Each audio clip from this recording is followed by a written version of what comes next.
नमस्कार, बहुत बहुत स्वागत है आपका सवाल इंडिया का में। मेरा नाम है अंकित त्यागी। इस वक्त सीधे 6 जनपथ रोड का जो घर है शरद पवार का, वहां से आपके सामने आ रहे हैं। यहां पर एक बड़ी जरूरी मीटिंग चल रही है राष्ट्रीय कार्यकारिणी की, एनसीपी की, लेकिन इस बीच में अजीत पवार खेमे ने एक प्रेस नोट जारी करके, ये इस वक्त की बड़ी खबर आ रही है, कहा है कि इस मीटिंग का कोई भी फैसला मान्य नहीं होगा।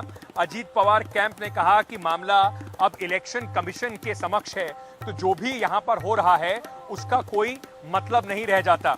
आज सुबह शरद पवार ने यहां पर नेशनल एग्जीक्यूटिव की अपनी मीटिंग बुलाई थी। 3 बजे वो मीटिंग शुरू हुई। सुप्रिया सुले समेत कई बड़े नेता एनसीपी के इस मीटिंग में शामिल हैं, लेकिन जैसे ही ये मीटिंग चल रही है, इसमें कवायद लगाई जा रही थी, कयास लगाए जा रहे थे कि अजीत पवार समेत कई नेताओं को, प्रफुल्ल पटेल, छगन भुजबल, उन्हें पार्टी से बाहर का रास्ता दिखाया जा सकता है। उसी को भागते हुए अजीत पवार के खेमे ने एक प्रेस नोट जारी करते हुए कहा है कि 30 तारीख को ही अजीत पवार को नेशनल प्रेसिडेंट चुन लिया गया था, शरद पवार को हटा दिया गया था।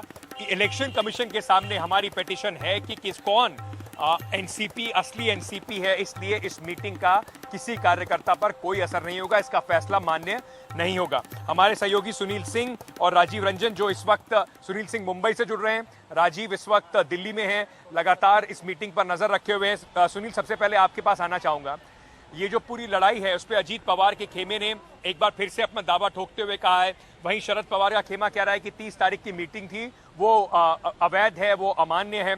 कुल मिलाकर कार्यकर्ताओं तक ये मैसेज भेजने की कोशिश हो रही है कि किसका हाथ भारी है। बिल्कुल अंकित, देखिए लड़ाई बहुत ही कांटे की है और कानूनी लड़ाई भी बहुत ही उसके पेच फंसे हुए हैं। लेकिन आज सुबह हम छगन भुजबल से मिले थे, उनसे जब यही सवाल पूछा गया था कि शरद पवार आज राष्ट्रीय कार्यकारिणी की बैठक ले रहे हैं तो वो वैध है या अवैध है, आप क्या कहना चाहते हैं? तो उन्होंने कहा कि कहने वाला मैं या तुम नहीं है, कहने वाला जो है अब वो ईसीआई है, यानी इलेक्शन कमीशन अब उस पर जो भी है अपना संज्ञान लेगा, वो स्पष्ट करेगा। लेकिन हमने अपनी पार्टी बदल ली है और पूरी तैयारी हमने कानूनी रूप से की है। उन्होंने एक और बड़ी बात बताई कि ये जो परिवर्तन हुआ है इसमें जो है कि इसकी पूरी तैयारी पहले से हो चुकी थी। 30 जून को पूरा खाका तैयार कर लिया गया था, लेकिन उसके पहले ही जब से सुप्रीम कोर्ट का फैसला आया था शिवसेना में जो बगावत हुई थी एकनाथ शिंदे फ्रैक्शन पे, उसके बाद से ही जो फैसला आया था वो, और इलेक्शन कमीशन ने जो फैसला लिया था, उन सभी फैसलों का, उसकी सुनवाई का पूरा अध्ययन किया गया, कानूनी जानकारों से पूरी राय ली गई और उस राय लेने के बाद ही महीने 2 महीने में ये पूरी तैयारी की गई है। तो हमने भी जो भी तैयारी की है फुल प्रूफ की है। तो हमारे पास 42 जो है लोग विधायकों के जो हमारे साथ है और हमने जी सुनील, मैं आपके पास वापस आता हूं। सोहित, ये जो press note Ajit Pawar camp से आया है, जाहिर सी बात है शरद पवार कैंप कहेगा कि इस प्रेस नोट का कोई मतलब नहीं है। इलेक्शन कमीशन के साथ साथ कोर्ट की तरफ भी बढ़ने की ऐसी तैयारी बताई जा रही है दोनों तरफ से। जी बिल्कुल, देखिए दिल्ली में जो आज शरद पवार पहुंचे हैं अंकित, वहां पर वो जो वकील हैं उनसे भी बात करने वाले हैं, लीगल स्टैंड लेने वाले हैं। और ये जो आप कह रही हैं बिल्कुल सही, ये जो मामला है ये अदालत में तो जाएगा ही।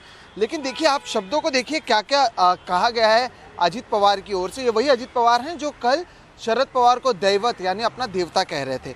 उनका कहना है कि शरद पवार की ओर से बुलाई गई जो बैठक है वो इलीगल है।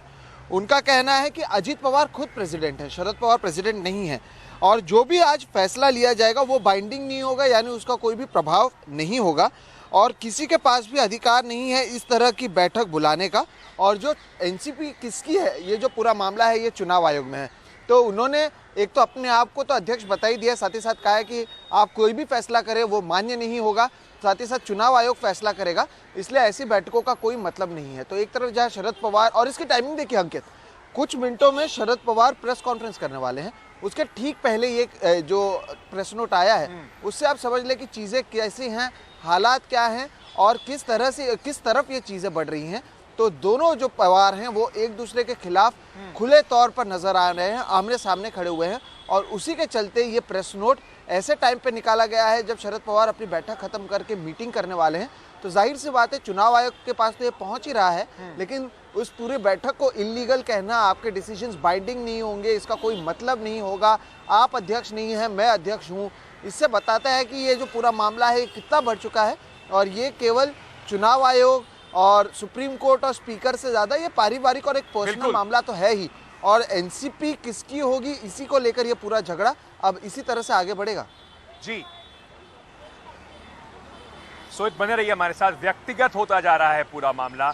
मैं पहले भी ये बात कह रहा था आपसे, 2 तारीख को भी सुप्रिया सुले का अगर आप बयान देखेंगे तब भी वो कह रही थी देखिए उनका राह अलग हो सकती है पर मेरे भाई हैं और हम परिवार जो है उस पर कोई असर नहीं पड़ेगा। उसके बिल्कुल 2 दिन बाद अजीत पवार जिस तरीके से शब्दों का इस्तेमाल करते हैं, सुप्रिया सुले कहती है कि मेरे पिता तक ना जाएं, तो कुल मिलाकर अब बड़ा व्यक्तिगत ये पूरा मामला हो गया है। राजीव रंजन हमारे साथ जुड़े हुए हैं, शरद पवार के घर के अंदर हैं, यहाँ पर मीटिंग हो रही थी। राजीव, मैं आपके पास आना चाहता हूँ। शरद पवार कुछ देर में अपनी बात जरूर रखेंगे ऐसा बताया जा रहा है, लेकिन इस मीटिंग की क्या औचित्य था, क्यों दिल्ली में आके ये मीटिंग उन्हें करनी पड़ी, और ये जो अब अजीत पवार कैंप से चिट्ठी सामने आई है इसका भी जवाब स्वाभाविक है कि शरद पवार देंगे आके? बिल्कुल, थोड़ी देर बाद शरद पवार खुद यहाँ पर सामने आएंगे और देख सकते हैं कि सामने जो है प्रेस कॉन्फ्रेंस यहाँ पर होगा और उसकी तैयारी पूरी हो चुकी है। साफ तौर पर बताया कि शरद पवार जो है सारे सवालों का जवाब देंगे, लेकिन इससे पहले आपको बता दें कि शरद पवार के घर पर कई सारे समर्थक आए हैं। आखिर उनका क्या कहना है इस बारे में? बैठक हुई है, आप क्या कहना है? हमारा कहना है जी, जो ये महाराष्ट्र में जो गंदा खेल हुआ है ना, और जो अजीत पवार ने ऐसा काम कराया है, शरद पवार की पीठ में छुरा घोंपया है, महाराष्ट्र के अंदर है। अगर चाहे गद्दारी में किसी का उदाहरण दिया जाएगा तो अजीत पवार और ये प्रफुल्ल पटेल का दिया जाएगा। शरद पवार के बगैर एनसीपी शरद पवार है, शरद पवार थी और शरद पवार के साथ रहेगी। आपका क्या कहना है? हम भी इसके साथ रहेंगे, शरद पवार के साथ रहेंगे। बढ़िया पार्टी है, बढ़िया आदमी है और समझदार आदमी है। हाँ, तो जाहिर सी बात है कि ये जो समर्थक जो बात कह रहे हैं इनकी बातों में दम भी है। आप देखिए कि अजीत पवार के पास भले ही विधायकों का पाला हो, नंबर गेम में भले हो जीत रहे हैं, लेकिन पार्टी किसकी है इसका फैसला कम से कम जो राष्ट्रीय कार्यकारिणी की बैठक हो रही है उसके बाद चीजें निकल के आएगी। शरद पवार सारे सवालों का जवाब देंगे और ये सुप्रीम कोर्ट के फैसले के बाद बिल्कुल साफ हो गया है कि अगर आपके पास विधायकों का समर्थन है तो इसका ये नहीं है कि पार्टी पर आपका कब्जा है। पार्टी किसका है इसका फैसला जो है पार्टी के पदाधिकारी जो बैठकर इस बिल बैठ कर फैसला करेंगे कि पार्टी का नाम किसके पास रहेगा, निशान किसके पास रहेगा। तो इन सारे सवालों को जवाब शरद पवार देंगे और ये मजहबी राजनीतिक है तो उनके पास सारे सवालों का जवाब होगा। और सबसे बड़ी बात है कि शरद पवार ये बात को कह चुके हैं कि इस लड़ाई को वो जनता के बीच लेके जाएंगे, भले उनके पास नाम हो या निशान ना हो, लेकिन जनता के बीच लेके जाएंगे और असली लड़ाई जो है वो जनता के बीच ही लड़ेंगे। राजीव बिल्कुल ठीक कह रहे हैं। शरद पवार 82 साल के नेता जरूर हैं, पूरे समय मतलब उन नेताओं में से हैं, उस जनरेशन में से हैं जो 24 घंटे राजनीति सोचते हैं और राजनीति करते हैं, तो उनको इस बात का बिल्कुल इल्म है कि अदालतों में जो होगा वो एक अलग बात है। लड़ाई असली किसी भी नेता के लिए, किसी भी राजनेता के लिए जमीन पर लड़ाई लड़ने की होती है। और शायद यही फर्क है, जब शिवसेना टूटी थी हमने देखा कि उद्धव ठाकरे, उनकी तबीयत भी खराब थी, लेकिन उद्धव ठाकरे और आदित्य ठाकरे इतने तेजी से या इतनी आक्रामकता से जमीन पर नहीं उतरे जितना शरद पवार कह रहे हैं। 82 साल के हो गए हैं लेकिन कह रहे हैं कल से पूरे महाराष्ट्र के टूर पर निकल जाएंगे। इस बीच जो भी एनसीपी में हो रहा है उसका असर महाराष्ट्र की राजनीति पर काफी व्यापक पैमाने पर पड़ रहा है और सबसे ज्यादा असर और खलबली जो है कहीं देखने को मिल रही है एनसीपी के अलावा, वो है शिवसेना में जो एकनाथ शिंदे का जो कैंप है। लगातार खबरें आ रही हैं कि वहां पर विधायक हैं, उनको लग रहा है कि भाई इन्हीं के खिलाफ, इन्हीं का नाम लेके अजीत पवार को पानी पी पी के गाली देने के बाद हम शिवसेना से टूटकर, उद्धव ठाकरे से टूटकर सरकार में आए थे। अब जब अजीत पवार अपने 40 लोगों को, उनका दावा है, लेकर आ जाएंगे, 9 लोगों के कैबिनेट में भर्ती हो जाएंगे, तो उनके लिए जनता के बीच में और साथ ही साथ ये जो बंदर बांट होगा कैबिनेट का और आगे जाके लोकसभा चुनाव और विधानसभा चुनाव के लिए, उसमें उनके लिए पहले अगर आधी रोटी हिस्से में आने वाली थी तो अब 1/4 रोटी हिस्से में आएगी। तो ये सब चीजों पर एकनाथ शिंदे जो मुख्यमंत्री हैं उन्होंने क्या कहा, पहले आपको जरा वो सुनवाते हैं। ये सब जो हुआ है, जो अजीत दादा ने इस देश के प्रधानमंत्री नरेंद्र मोदी जी का नेतृत्व जो है वही देश को आगे ले जा सकता है। मोदी जी का नेतृत्व सक्षम है, हमारे भारत को महासत्ता की ओर ले जा सकता है, ऐसा विश्वास उन्होंने जताया है। और हमारे महाराष्ट्र सरकार ने जो विकास के काम किए, मैंने देवेंद्र जी ने पिछले साल में, इससे वो प्रभावित हो गए, उन्होंने विकास को साथ दिया है। पिछले साल में इतने बड़े पैमाने पर विकास हुआ है इस राज्य में कि वो अजीत दादा ने खुद ही स्वीकृत किया है कि ये विकास भी हुआ है और विकास को हम साथ दे रहे। और राज्य में डबल इंजन की सरकार जो हम कहते, अजीत दादा के भी वही विचार है, तो इसीलिए वो साथ में आए हैं।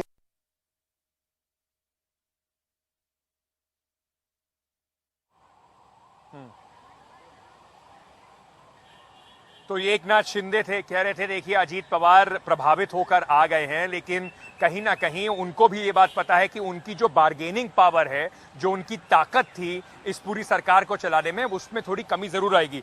हमारे वरिष्ठ सहयोगी मनोरंजन भारती इस वक्त मेरे सहयोगी राजीव रंजन के साथ जुड़ रहे हैं, वो भी इस वक्त शरद पवार के घर के अंदर हैं।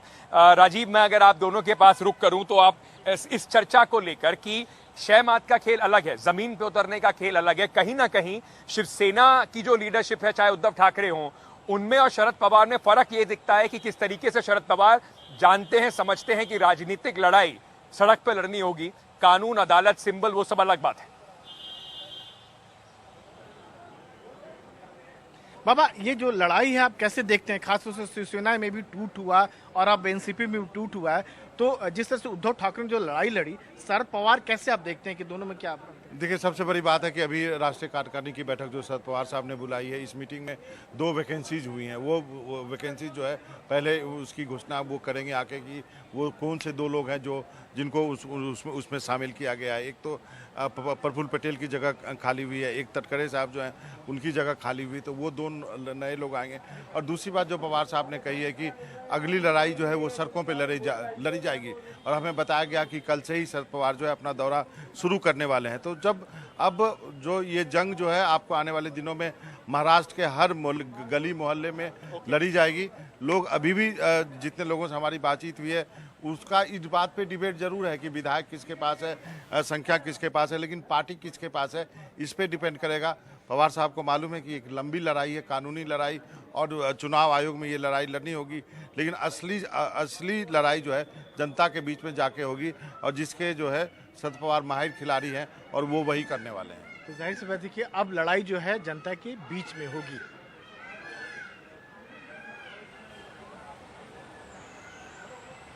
बिल्कुल, तो जनता के बीच में लड़ाई लड़नी होगी, और राजनीति जो है वो ताकत जनता के से ही आती है। तो अब ये देखना होगा कि क्योंकि अभी 1 साल का समय समझ लीजिए बच गया है महाराष्ट्र विधानसभा के लिए, और 1 साल से कम समय है, 8 महीने का करीब समय है लोकसभा चुनाव के लिए भी।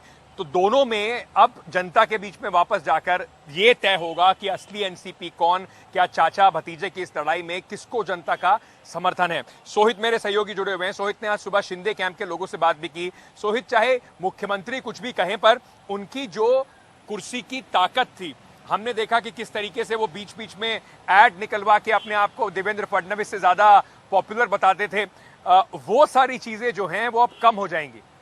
चलिए, मुझे बताया गया है कि सोहित जो हमारे सहयोगी हैं उनसे संपर्क टूट गया है, तो कोशिश करेंगे कि सोहित के पास दोबारा चलें। महाराष्ट्र पर हमारी नजर बनी हुई है। थोड़ी देर में प्रेस कॉन्फ्रेंस यहां पर शरद पवार शुरू करेंगे। क्या जवाब देंगे अजीत पवार की चिट्ठी का, वो लेकर आपके सामने आएंगे। एक छोटा सा ब्रेक लेके वापस आ रहे हैं, बने रहिए हमारे साथ।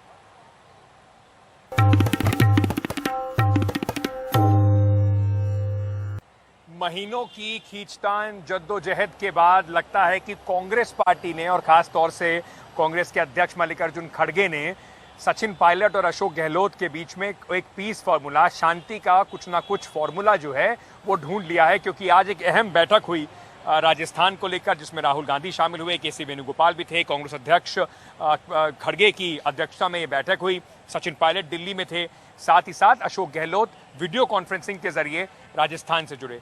बताया अब ये जा रहा है कि फाइनली, यानी कि अंतिम आखिरकार चुनाव के इस साल में कुछ ही महीने रह गए हैं चुनाव में, दोनों अशोक गहलोत और सचिन पायलट साथ मिलकर चुनाव लड़ने को तैयार हैं। क्या फॉर्मूले पर बात हुई है उस पर बात करने से पहले जरा मैं जो वहां पर कांग्रेस के इंचार्ज हैं जनरल सेक्रेटरी रंधावा साहब, उनकी बात आपको सुनवाता हूं, फिर हमारे सहयोगी उमा शंकर के पास चलेंगे ये समझने के लिए कि पीछे की डील क्या है, किन मुद्दों पर सहमति बनी है। आज हमारी मीटिंग कोई तकरीबन 4 घंटे चली और टोटल जो हमारे कांग्रेस प्रेसिडेंट राहुल जी और वेणुगोपाल जी और 29 जो पार्टिसिपेंट्स थे, मिनिस्टर्स एंड अदर लीडर्स, सभी को एक एक को बुलाकर वहां उनके विचार लिए गए और सभी ने एक ही बात कही कि हम मिलकर बीजेपी को हराएंगे और कांग्रेस को लेकर आएंगे। और एक उन्होंने कहा कि कांग्रेस का एक फेस होगा और हमारे में कोई डिवीजन नहीं है, सभी लीडर हम इकट्ठे हैं। आने वाले कुछ महीनों के बाद राजस्थान के विधानसभा के चुनाव हैं, उन चुनावों के लिए क्या स्ट्रेटेजी होनी चाहिए, कैसे पिछले 25 सालों में लगातार यहाँ पर एक बार भाजपा एक बार कांग्रेस का जो प्रकरण चल रहा है उसको खत्म कर पुनः दोबारा सरकार कांग्रेस की कैसे बने, इस पर बहुत सार्थक, व्यापक और महत्वपूर्ण चर्चा हुई। सभी मुद्दों पर हम लोगों ने डिस्कशन किया, बड़े खुले दिमाग से किया और मुझे बताते हुए खुशी है कि सभी लोगों ने ये कॉन्फिडेंस व्यक्त किया है कि हम अगले कुछ महीनों में मेहनत कर अपनी सरकार को रिपीट कर सकते हैं। हम सबका ध्येय ये है कि कैसे दोबारा कांग्रेस की सरकार राजस्थान में बनाए। मध्य प्रदेश, छत्तीसगढ़, राजस्थान 2018 में तीनों स्टेट्स में कांग्रेस पार्टी जीती थी, इस बार पुनः वही होने वाला है। भारी बहुमत से हम लोग सरकार बनाएंगे और उसके पश्चात 2024 का जो लोकसभा चुनाव होगा उसका भी फर्क इस पर पड़ेगा। चलिए सीधे चलते हैं मेरे सहयोगी उमा शंकर सिंह के पास जो इस मीटिंग के ऊपर जानकारी दे रहे हैं। उमा, तो क्या डील हुई है, ऐसी क्या पीस फॉर्मूला है, शांति फॉर्मूला है जिस पर दोनों अशोक गहलोत और सचिन पायलट मान गए? जी देखिए अंकित, थोड़ी सी पृष्ठभूमि में जाना चाहूँगा कि ये जो लड़ाई शुरू हुई थी वो पद की खींचतान से शुरू हुई थी, मुख्यमंत्री पद की खींचतान से शुरू हुई थी और वो कई सालों तक चली। आज की जो बैठक है उसमें उसके बाद जिस तरह के बयानात सामने आ रहे हैं और जो हमारे सूत्र भी बता रहे हैं वो ये कि कोई ऐसा फॉर्मूला नहीं बना है, लेकिन दोनों ही पक्षों ने अपने कदम कुछ कुछ पीछे खींचे हैं और दोनों ही पक्षों को तरजीह देने की कोशिश की गई है केंद्रीय आला कमान की तरफ से। अब मामला ये है कि सचिन पायलट ने जो एक पदयात्रा की थी और 3 बड़ी मांगें सामने रखी थी, जिसको कि पहले पार्टी के कुछ नेताओं की तरफ से अनुशासनहीनता माना गया था उस यात्रा को, अब जाकर उसको एंडोर्स किया गया है। और जो हमारी जानकारी है, खुद राहुल गांधी ने इस बात को एंडोर्स किया कि जिस तरीके से सचिन पायलट ने वसुंधरा राजे सरकार के खिलाफ जो कथित भ्रष्टाचार की बात है उसके खिलाफ जो आवाज़ उठाई है वो अहम है। तो अब ये जो मामला सामने आ रहा है वो ये कि जो 3 मांगे रखी थी सचिन पायलट ने गहलोत सरकार से, जो कि उनकी अपनी सरकार है, उसमें पेपर लीक मामले के दोषियों के खिलाफ सख्त सजा, उसके लिए एक विधेयक लेके आने जा रही है सरकार। अगले सत्र में कानून बनाया जाएगा, उम्र कैद की सजा तक उसमें मुकर्रर की जाएगी। दूसरा जो राजस्थान पब्लिक सर्विस कमीशन है उसमें जो व्याप्त धांधली भ्रष्टाचार है उस पर अंकुश, उसके लिए भी एक आश्वासन दिया गया है कि एक ज़्यादा बेहतर तरीके से वहाँ पर नियुक्तियाँ होंगी। और तीसरी अहम मांग वसुंधरा राजे सरकार के खिलाफ जो कथित जो भ्रष्टाचार के आरोप हैं उनकी जांच की बात, तो उस पर भी एक भरोसा दिया गया है। और क्योंकि ये ओवरनाइट होने की बात नहीं है तो ऐसे में थोड़ा सा इंतजार सचिन पायलट को और करना पड़ेगा। लेकिन जिस तरह से खुद उन्होंने बयान दिया है और कहा है कि हम एकजुट होकर लड़ेंगे, तो कांग्रेस पार्टी कम से कम ये मानकर चल रही है कि राजस्थान में जो एक खींचतान की लड़ाई थी वो खत्म हो गई है और अब सारा ध्यान जो है वो चुनाव लड़ने की तरफ लगाना है। और इसलिए ये अहम हो जाता है क्योंकि अशोक गहलोत जो पॉलिसीज लेकर आए हैं, जो नीतियां लेकर आए हैं, कांग्रेस आला कमान ने उसको भी इंडोर्स किया है और कहा है कि ये नीतियां जो हैं वो जन जागरण के तौर पे और जन जागृति के तौर पे डोर टू डोर ले जाएंगे और एक कैंपेन का एक बड़ा ये हिस्सा होगा। तो अब देखना है कि दोनों ही जो युवा जोश है और जो वहाँ पे पुराना अनुभव है वो दोनों मिलकर क्या एक बार फिर से 2018 की तरह का नतीजा देती है। और अगर ये नतीजा आता है तो ऐतिहासिक नतीजा होगा, लेकिन उसके बाद की बात है कि क्या उसके बाद पावर शेयरिंग फार्मूला क्या होगा। लेकिन अभी फिलहाल कांग्रेस ये मानकर चल रही है कि अंदरूनी लड़ाई खत्म हो गई है और उसके पीछे की वजह वजह ये कि सचिन पायलट ने जो 3 अहम मांगी थी वो मान ली गई है। जहां तक पद की बात है तो सचिन पायलट ने एक बार फिर साफ किया है कि जो भूमिका दी जाएगी वो उसकी जिम्मेदारी को निभाएंगे। और आखिरी बात ये कि अगर उनको कैंपेन कमेटी का चीफ या कुछ इस तरह का पद दिया जाता है तो एक अहम बात इसलिए होगी क्योंकि उसमें उनको फिर से टिकटों के बंटवारे में एक अहम भूमिका मिल जाएगी। तो ये सिरा अभी बाकी है, इसके लिए थोड़ा और इंतजार करना पड़ेगा। हो सकता है कांग्रेस की 1-2 बैठक इसको लेकर और हो। चलिए अब मध्य प्रदेश से आपको खबर बताते हैं। कुछ दिन पहले एक बड़ा ही घिनौना और आपत्तिजनक वीडियो जो सामने आया था जिसमें भारतीय जनता पार्टी के एक कार्यकर्ता एक आदिवासी पुरुष के ऊपर पेशाब करते दिखाई पड़े थे। उसके ऊपर कार्रवाई करने के बाद आज मुख्यमंत्री शिवराज सिंह चौहान ने जो पीड़ित है उसको अपने सरकारी आवास पर बुलाया, उसका सम्मान किया, साथ ही साथ उसके पैर भी धोए।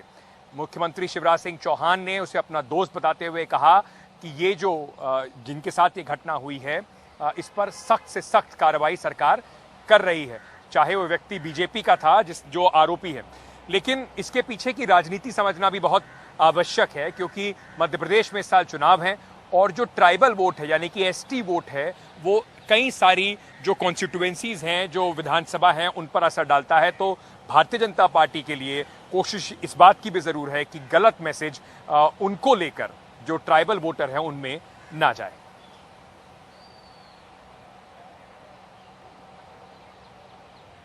भाई दसमत के साथ अन्याय हुआ, मेरा मन दर्द, पीड़ा और व्यथा से भर गया।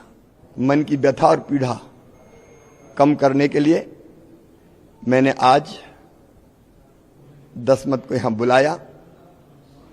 मैंने दसमत के पैर धोए, पानी माथे से लगाया ताकि मेरी व्यथा और दर्द कम हो सके। दसमत मेरा साथी है, मेरा भाई है। हर परिवार की जो जरूरतें होगी, आवश्यकता होगी, उसका भी ध्यान रखेंगे, उसके सम्मान और सुरक्षा की भी चिंता करें। चलिए इस वक्त एक और ब्रेकिंग न्यूज आ रही है। एक तरफ जहां राजस्थान में मुख्यमंत्री अशोक गहलोत और सचिन पायलट के बीच में शायद राजीनामा हो गया है, लेकिन मुख्यमंत्री की मुश्किलें बढ़ गई हैं। उनके खिलाफ एक मानहानि का मामला है जिसमें राउज एवेन्यू कोर्ट में 7 अगस्त को अदालत में पेश होने का आदेश दिया गया है। केंद्रीय जल शक्ति मंत्री गजेंद्र शेखावत ने दायर किया है मानहानि का ये मुकदमा अशोक गहलोत के खिलाफ। हमारे सहयोगी मुकेश और जानकारी दे रहे हैं। मुकेश, क्या है पूरा मामला? क्यों गजेंद्र शेखावत को कोर्ट का रास्ता अपनाना पड़ा? देखिए, फरवरी 2023 में जो राजस्थान के मुख्यमंत्री अशोक गहलोत हैं, उन्होंने एक ट्वीट किया था जिसमें उन्होंने कहा था कि राजस्थान में एक संजीवनी कोऑपरेटिव सोसाइटी घोटाला हुआ है और उस घोटाले में जो निवेशक हैं उनका 900 करोड़ रुपया जो है वो उसको ठगा गया है। और ये कहा था कि उस मामले में जो एसओजी है उसकी जांच में ये साफ हो गया है कि घोटाले को गजेंद्र शेखावत ने अंजाम दिया है और वो इसमें आरोपी हैं। इसी बात को लेकर गजेंद्र शेखावत नाराज चल रहे थे। उन्होंने दिल्ली की राउज एवेन्यू कोर्ट में राजस्थान के मुख्यमंत्री अशोक गहलोत के खिलाफ आपराधिक मानहानि का मुकदमा दर्ज कराया था और उसी मामले में दिल्ली पुलिस से कोर्ट ने रिपोर्ट मांगी थी। दिल्ली पुलिस ने रिपोर्ट सौंपी है। अब पुलिस जो कोर्ट है उसने दिल्ली पुलिस की रिपोर्ट के बाद मुख्यमंत्री को नोटिस जारी कर दिया है। उनको 7 अगस्त को पेश होना होगा, यानी कि उनकी मुश्किलें बढ़ सकती हैं क्योंकि जो आपराधिक मानहानि का मुकदमा है उसमें कोर्ट की जो कार्रवाई है वो आगे बढ़ गई है और 7 अगस्त को उनको दिल्ली की राउज एवेन्यू कोर्ट में पेश होना होगा। बहुत बहुत शुक्रिया मुकेश इन सब जानकारी के साथ हमारे साथ जुड़ने के लिए।